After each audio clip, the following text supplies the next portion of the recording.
السلام عليكم ورحمة الله وبركاته. الحمد لله والصلاة والسلام على أشرف المرسلين رسول الله. We're here in a place called Sermon in Senegal, a country where you find 97% of the population as Muslims, yet a country that is very open to the non-Muslims. And wherever you go in the world, you can see the openness of Islam and the Muslims, yet we are being betrayed all over the world. Many of our readers and listeners and those who watch us ask and question and send messages asking us about what's going on in France. To me, it is a kind of hypocrisy, a double standard. It has nothing to do with the freedom of expression, because you are having to do with a person who has about 2 billion people behind him who love him more than they love themselves, their own selves. And you're doing it in a way that is very unjust, and the world leaders are acting so hypocrite. First of all, the advice I give to myself and to my fellow Muslims is to look at it like this. If you go back 1500 years ago and you find Abu Jahl, you see Utbah, Shayba, Rabi'a, Umayyah ibn Khalaf, Asi ibn Wa'il, Walid ibn al-Mughira. These people who hated the Prophet sallallahu alaihi wasallam, who tried to murder him, who accused him of madness, of sakho, of sha'ar, of you name it. And they would do anything to stop the da'wah of Rasulullah sallallahu alaihi wasallam. Especially someone like Abu Lahab, his own uncle, who used to follow him literally. Whenever the Prophet sallallahu alaihi wasallam said it is white, he would say no, it's black. If it's black, he would say no, it's white. It's why when I started to write his poems, I opened it with this verse: Tabbat yada Shārli إبدو كأبي لهب وتب كل معادي البدر ذي الرتب. Because Abu Lahab literally used to do that. And if you look at it, I think these giant enemies of the Prophet ﷺ, if they had access to new technology today, they would do worse than Shárli. First of all, you have to look at it like that. Al-kufru millatun wahida. And it will continue like this. But we as Muslims, what should we do? First of all, we should educate ourselves about Islam. And second of all, we have to behave as Muslims. Look at here where I am now in Senegal. 97% of the population is Muslim. Yet 97% of the national holidays are non-Muslim. Is that how we represent Islam? Of course, no. We were colonized, yes, but it's been over 50 years that we are free from these French people. So we have to decide ourselves. What our leaders, our religious leaders, what are they doing? Literally nothing. So to me, we have to focus on this. And you would see, for example, in Ramadan, you see some of our channels bring some comedians talking about the Quran, about the fasting, in a very comic way. People laugh, and this shouldn't be let go in a country that calls themselves or itself a Muslim country.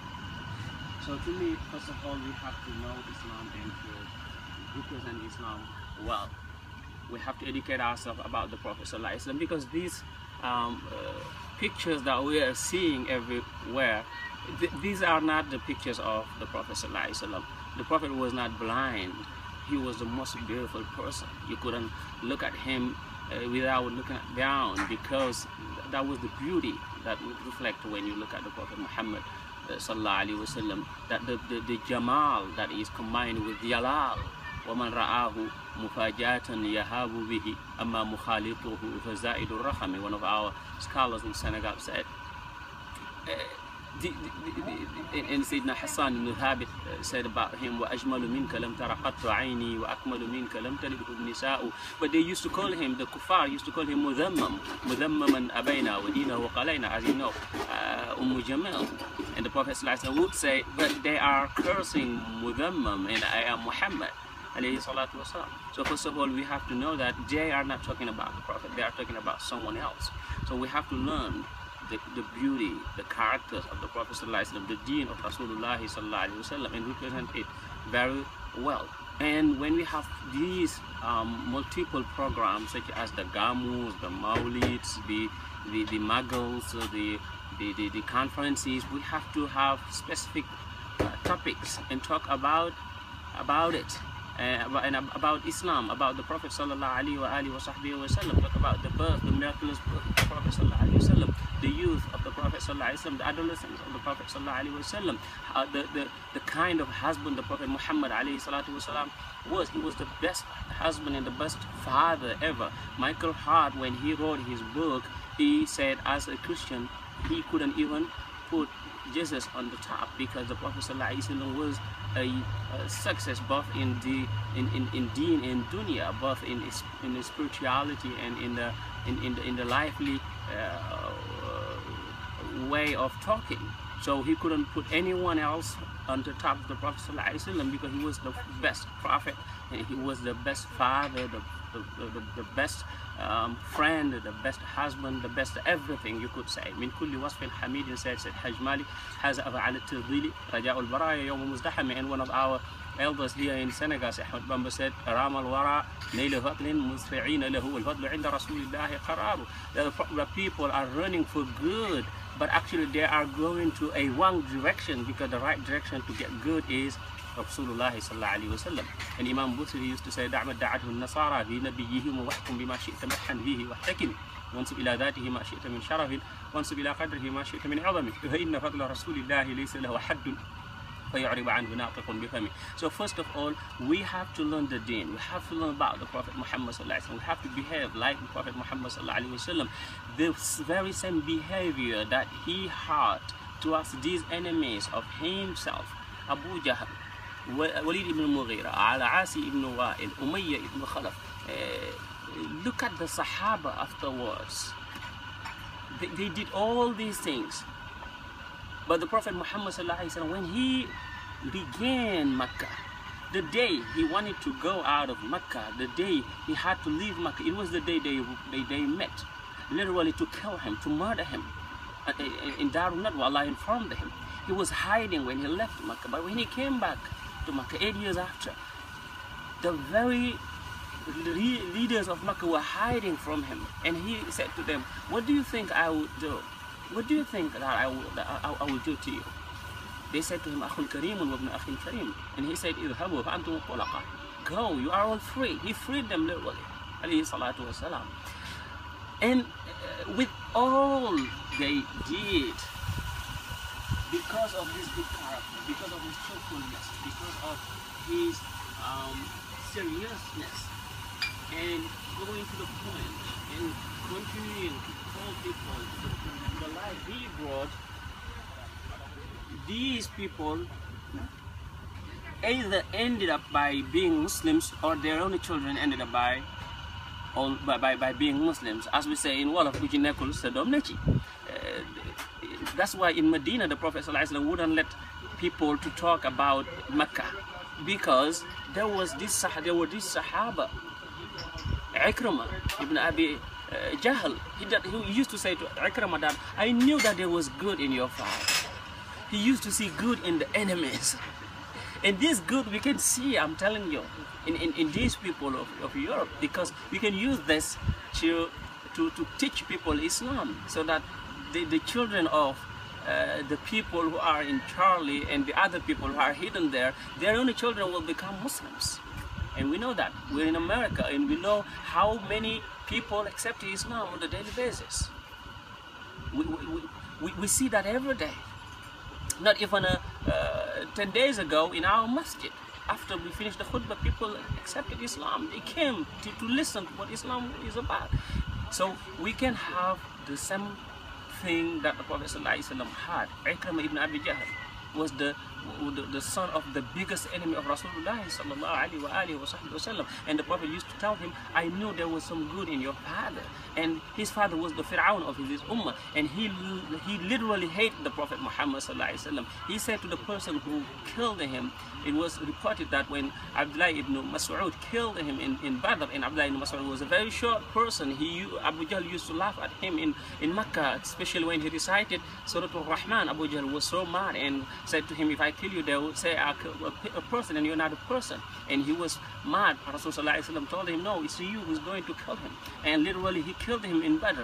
This is the Prophet Muhammad ﷺ.